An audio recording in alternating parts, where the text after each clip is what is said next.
नेपालमा रैथाने शिल्पकला र संस्कृति विश्वविद्यालयको स्थापना किन र कसरी? आजको यो मूल विषयमा Fulbright alumni association of Nepal र university for native arts and culture committee preparatory कमिटीको संयुक्त आयोजनामा उपस्थित हुनुभएका आदरणीय सभाध्यक्षज्यू, प्रमुख अतिथि मान्य मन्त्रीज्यू, माननीय पार्लियामेन्टेरियनहरू र यहाँ उपस्थित सम्पूर्ण गण्यमान्य विज्ञहरूमा म हार्दिक नमस्कार व्यक्त गर्न चाहन्छु। आज हामी नेपालमा धेरैवटा विश्वविद्यालय स्थापना गर्ने चर्चा सँगसँगै अर्को एउटा नयाँ विश्वविद्यालयको नाम राख्न गइरहेका छौँ। यो नाम मात्रै हो अथवा यसभित्रको काम के हो र किन गर्न पर्दछ र कसरी गर्ने हो, यो तीनवटा प्रश्नमा केन्द्रित रहेर कुराकानी अगाडि बढाउन गइरहेको छु। यहाँहरूको अनुमतिले म अगाडि बढ्ने अनुमति चाहे। मेरी आमा बिहानको 3 बजे उठ्ने गर्नुहुन्थ्यो। हाम्रा लुगा, ओछ्यानको तन्ना, सागफेर सबै उहाँले बुनेको कपडाबाट बन्थ्यो। जब म ठुलो हुँदै गएँ त्यसपछि मैले लगाउने लुगामा धेरै थरीका चीजहरू आउन थाले, रङ्गी बिरङ्गी अनेक गुणस्तरका आयातित हुन थाले। यो सन् 1990 देखिको बदलाव देखेको कुरा गर्दैछु। मलाई मेरी आमाको काम सिकाइएन किनकि मेरो लागि किताब समाउनु अनि कम्प्युटर जान्नु महत्त्वपूर्ण मानियो। मेरा किताबमा उहाँको सिपबारे केही पढ्नु पर्थेन। यी रैथाने ज्ञान र सिपहरू मर्दै जाने प्रक्रियाहरू थिए र हुन्। मैले पढेको शिक्षाले मलाई मेरी आमाको सिप हस्तान्तरण गराइएन। विकसित देशहरूमा त्यस्तै ज्ञान र सिपलाई औद्योगिकरणसँग जोडियो र उनीहरू विकसित भए। त्यो आधुनिक कम्प्युटर पनि कपडा बुन्ने स्वचालित मेसिनहरूका लागि उपयोगी भए। हामी भने यस्तै रैथाने सिपमा लगानी र उद्योग गाभेनौँ, बरु हामीले त्यस्ता सिप भएकालाई विभेद गर्यौँ, असमानताको खाडल खन्यौँ। त्यसैले त्यस्ता ज्ञान र सिप नै विलय हुने खतरनाक सङ्घारमा हामी अहिले छौँ। हामी मानव सभ्यताका उपलब्धिहरूलाई गुमाउने अवस्थामा पुगेका छौँ। मेरी आमाको सिप मात्र नसमाएको होइन, मैले बोकेको किताबले मलाई मेरो मातृभाषाको ज्ञान समेत डेड एक्सपायर भन्ने अनुभूति दिलाइदियो। मैले कनीकुथी अङ्ग्रेजी बोल्न थालेँ। म हुनुको आत्मबोध नै गरिनँ। मैले रैथाने सिपसँग मेरो भाषा जोडिएको थियो, जीवन दर्शन थियो, जीवन शैली पनि थियो। रैथाने सिप बिना म धेरै तहसम्म बिरानो बनिसकेको रहेछु। विद्यालयदेखि विश्वविद्यालयसम्म मलाई मेरै कुरा कहिल्यै सिकाइएन। मेरी आमादेखि गुरुआमाले पनि यो दर्शन दिन छोडियो। त्यसैले मलाई त्यो महत्त्वको चिज हो भन्ने लाग्दै लागेन। यही र यस्तै वियोगान्त अवस्थाको अन्त्य गर्न र आफ्नोपनको पुनरुत्थान गर्न रैथाने सिप र सांस्कृतिक विश्वविद्यालय बनाउने सोचको बिजारोपण भयो। नेपाली युवा युवतीहरू काम खोज्न जानुहुन्छ। आफ्नो पुर्खाबाट प्राप्त सिपको काम रोज्ने सुविधा पनि हुँदैन उनलाई। आफ्नै देशमा त्यसबाट अर्थ उपार्जन पनि हुँदैन। यो कठिन परिस्थितिको उपज स्वरूप नेपालीहरू भारतमा बहादुर बने, कुली बने, खाडीमा ड्राइभर, मजदुर, गोठालो आदि आदि।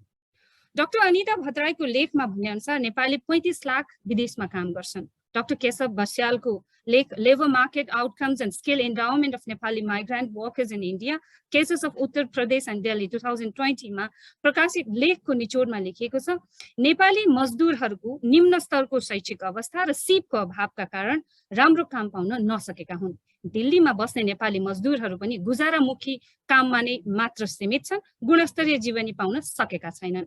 एक तथ्याङ्कका अनुसार 35 लाख नेपालीले प्रति वर्ष 8 अर्ब रेमिट्यान्स भित्राउँछन्।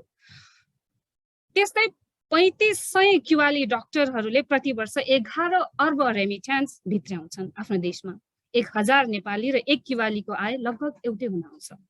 यसरी निश्चित सिपको ज्ञानी नहुँदा देशले ठुलो घाटा बेहोर्नु परिरहेको अवस्था छ।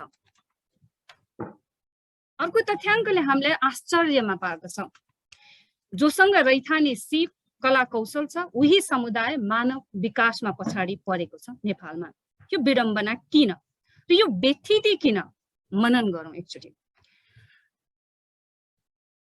जुन ठाउँ रैथाने ज्ञान, सिप र कलाको उद्गम स्थल हो, त्यही स्थलहरू नै मानव विकासमा सबैभन्दा कम सफलता प्राप्त ठाउँहरू मध्ये छन्। यो विडम्बना किन हामीसँग, यो आइरनी किन छ हामीसँग? सन् 2019 को तथ्याङ्क अनुसार नेपालमा व्याप्त असमानताका कारण नेपालको मानव विकासमा भोग्नु परेको नोक्सानी 25.2% छ। संघीय गणतन्त्र सहितको नेपालको संविधान कार्यान्वयनमा आएपछि पनि यो सुधार देखिएन। हामी नेपालमा धेरै समस्याहरूका धेरै औषधि भन्ने गर्दछौँ समय समयमा। कहिले प्रजातन्त्र भन्यौं, कहिले गणतन्त्र भन्यौं, कहिले संघीयता भन्यौं, आदि आदि। संघीयता एउटा त्यस्तै औषधिको रूपमा एकचोटि हामीले धेरै व्याख्या गरेका थियौं। परिणामले भने त्यस्तो भनिरहेको छैन। यसले औषधि भयो या भएन, हामीलाई परिणामले देखाइरहेको छ। सिपलाई शिक्षासँग घोल्यौं भने अनि शिक्षालाई उत्पादनसँग मिलायौं भने व्यक्तिको र देशको आर्थिक क्षमता बढाउन सकिने अनुमान गर्न सकिन्छ। त्यसैका लागि 2018 भाद्र 30 गते एउटा पाइला चालियो। रैथाने शिल्पकला र सांस्कृतिक विश्वविद्यालय तयारी समिति डाक्टर मानबहादुर विकको अध्यक्षतामा गरिकन एउटा प्रयासको थालनी भयो। रैथाने समितिका सदस्यहरू सल्लाहकार सदस्यहरू हुनुहुन्छ डाक्टर विद्यानाथ कोइराला, गोविन्द टण्डन, ड्रोन प्रसाद रसाली, गोपाल दहित, महावीर पुन, मदन परियार, उत्तम गौली, पासाङ डोल्मा उहाँ सल्लाहकारहरू हुनुहुन्छ। तयारी समितिमा अध्यक्ष मानबहादुर विक, गोविन्द नेपाली, इन्द्रमान राई, म आफै, सलिम भुबी, कृति कुसुम जोशी, सुरेश तामाङ, डिबी नेपाली, गीता चौधरी, राजन विश्वकर्मा, इन्दिरा घले, देवीचरा बादी हुनुहुन्छ। हामीले थालेको यो तयारी, यो अभियान हामीले शून्यमा थालेनौं। सायद हाम्रो संविधानको धारा 51को सामाजिक र सांस्कृतिक रूपान्तरण सम्बन्धी नीतिको 2 मा ऐतिहासिक, पुरातात्विक तथा सांस्कृतिक सम्पदाको संरक्षण, सम्वर्धन र विकासका लागि अध्ययन, अनुसन्धान, उत्खनन र प्रचार प्रसार गर्ने भन्ने प्रतिज्ञा व्यक्त गरेको हाम्रो संविधानले लेखेको छ। त्यस्तै धारा 40 मा दलित समुदायलाई आफ्नो पेशा, ज्ञान, सिप र प्रविधिको प्रयोग, संरक्षण र विकास गर्ने हकको व्यवस्था पनि गरिएको छ। त्यस्तै सांस्कृतिक नीतिमा राष्ट्रिय सांस्कृतिक नीति 2068 मा परम्परागत मूर्त तथा अमूर्त लोककला एवं शिल्पकला उत्पादन गर्ने, मौलिक सिप र प्रविधिको संरक्षण र व्यवसायीकरण गर्ने कुरा उल्लेख छ। नेपालमा विद्यमान मूर्त र अमूर्त दुवै प्रकारका राष्ट्रिय सांस्कृतिक सम्पदाको अध्ययन र अनुसन्धान गर्ने कुरा छ। देशको राष्ट्रिय शिक्षा नीतिमा बुदा नम्बर 10/24/3 मा नेपालको आफ्नै मौलिक कला संस्कृतिलाई समेटेर विशिष्टतामा आधारित कला र संस्कृति विश्वविद्यालय मार्फत विदेशी विद्यार्थीहरूलाई आकर्षण गरिने कुरा उल्लेख छ। विश्वविद्यालयको उच्चारण सांस्कृतिक नीतिमा, राष्ट्रिय शिक्षा नीतिमा पनि गरिएको छ। त्यति मात्र नभएर औद्योगिक नीतिमा समेत स्थानीय स्रोत, कच्चा पदार्थ, सिप र साधनको परिचालन गरी सन्तुलित राष्ट्रिय र क्षेत्रीय विकासमा योगदान बढाउने कुरा पनि उल्लेख छ। प्रदेश सरकार र स्थानीय तहहरूले पनि यस्ता रैथाने ज्ञान, सिप, कला, कौशल, संस्कृतिको खोज गरी सामाजिक आर्थिक विकासको मूल प्रभावमा ल्याउने कुरा प्राथमिकताका साथ अगाडि बढाएका छन्। अनि यो परिवेशमा हामीलाई यस्तो विश्वविद्यालयको परिकल्पना गर्न पहिले एउटा परिवेश निर्माण भएको हामी बुझ्न सक्छौँ। यस विश्वविद्यालयका उद्देश्यहरू के हुन् त? यसरी देशको संविधान, सांस्कृतिक नीति, शिक्षा नीति, औद्योगिक नीति र प्रदेश र स्थानीय सरकारहरू समेतले आत्मसात गरेको रैथाने सिप र संस्कृतिको नीतिहरूलाई मूर्तता दिनको लागि प्रस्तावित रैथाने सिप, शिल्पकला र सांस्कृतिक विश्वविद्यालयको सोच निर्माण भयो र यसको उद्देश्यहरूमा यसको सम्पदा संरक्षण, देशको समृद्धि लगायत विश्व बजारमा प्रतिस्पर्धी जनशक्ति निर्माण जस्ता लक्ष्यहरू हामीले राखेका छौँ। प्रस्तावित विश्वविद्यालयको ढाँचा कस्तो किसिमको हुनेछ भन्ने कुरामा जाँदैछु म। यसमा ट्रस्टीशिपलाई जोड दिएको छ। सबै प्रदेशमा कम्तीमा एक-एकवटा अध्ययन संस्थान रहने, पढ्दै र कमाउँदैको व्यावहारिक प्रणालीलाई अपनाउने, खुल्ला संग्रहालयको रूपमा विकास गर्ने आदि कुराहरू उल्लेख छ। स्थानीय तहसँगको सहकार्य, सम्बन्धित अन्तर्राष्ट्रिय निकायहरूसँग सहयोग, अन्य मुलुकका विश्वविद्यालय तथा शैक्षिक निकायहरूसँग सहकार्य गर्ने भने यसको मनसाय रहेको छ। रैथाने शिल्पकला विश्वविद्यालय शिल्पकला, प्रविधि, ज्ञान, विज्ञान र संस्कृतिमा नेपाली मूलवासी समुदायमा धनी रहेका छन्। त्यसकारण ती चीजहरूलाई यसमा समेट्ने जमर्को गरिएको छ। यसको निमित्त हामीले विभिन्न गतिविधिहरू सञ्चालन गर्यौं। पहिलो बैठक हामीले FEDO को कार्यालयमा 78-5-30 गरेका थियौं, जहाँ डाक्टर गोविन्द नेपालीको कार्यपत्र प्रस्तुत थियो। दोस्रो बैठक 78-6-18 गरेका थियौं। त्यस्तै विभिन्न बैठकहरू हामीले गरेका छौं र विदेशका युनिभर्सिटीमा कार्यरत प्रवासी नेपालीहरूसँगको छलफलहरू पनि निरन्तर गर्यौं, सल्लाहकारज्यूहरूसँग छलफल गर्यौं। यो आशय पत्रलाई हामीले विभिन्न मन्त्रालयहरूमा वितरण गरेका थियौं। हाम्रो आजको प्रमुख अतिथि मन्त्रीज्यूकोमा पनि हामीले पुग्यौं र धेरै हामी हौसिएका थियौं उहाँसँग भेटेर। यी केही साइनोप्सिसहरू यहाँ प्रस्तुत गरिएको छ र प्रारम्भिक चरणमा सरकारबाट हामीले कस्तो खालको अपेक्षा अहिले गरेका छौं भन्दा तयारी समितिका नाममा मन्त्री परिषद र मन्त्री स्तरीय निर्णयबाट हाल क्रियाशील कार्य समूहलाई आधिकारिक ढंगले जिम्मा दियोस् भन्ने अपेक्षा राखेका छौं।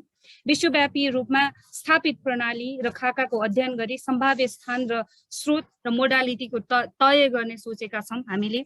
र त्यस्तै नेपाल सरकारद्वारा एक बहुपक्षीय सहयोग कन्सोर्टियम स्थापनाका लागि समितिले खाका बनाउनेछ र स्थानीय शिल्पकला तथा संस्कृति विश्वविद्यालयको विधेयकको मस्यौदा तयार गर्ने र मन्त्रालयले कार्यालयको व्यवस्था गरिदिने अपेक्षा हामीले गरेका छौं। र आजको कार्यक्रमको अपेक्षित उपलब्धिहरू यहाँ उपस्थित सम्पूर्ण महानुभावहरू विभिन्न तह र तबकाका हुनुहुन्छ। उहाँहरूले रैथाने शिल्पकला र संस्कृति विश्वविद्यालयलाई बहस र पैरवीको विषय बनाउने आशा हामीले गरेका छौं। सम्बन्धित मन्त्रालयलाई प्रक्रिया अघि बढाउन पहल, माननीय सांसदज्यूहरूले विषय उठान र रैथाने शिल्पकला तथा संस्कृति विश्वविद्यालयको विधेयक निर्माण र छलफल, दलहरूको दस्तावेजमा अहिले अब हामी इलेक्सनको चुनावको संघारमा पुगेका छौं, जहाँ घोषणा पत्रहरूको अब बजारमा चर्चा चल्नेछ। दलहरूको दस्तावेजमा प्राथमिकता, प्रदेश र स्थानीय तहमा समन्वय आदि उपलब्धिको अपेक्षा हामीले गरेका छौं।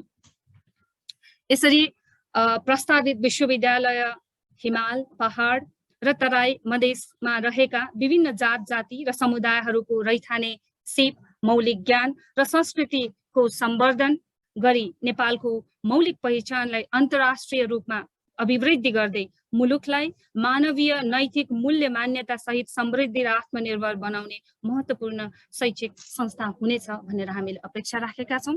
र यहाँहरूको यस विषयमा आफ्नो सुझाव, प्रश्न या टिप्पणीहरू रहेको खण्डमा आजको कार्यक्रममा यस विषयमा हामी छलफल गर्नेछौं भन्दै मेरो प्रस्तुति यही सकाउने अनुमति चाहे। धन्यवाद।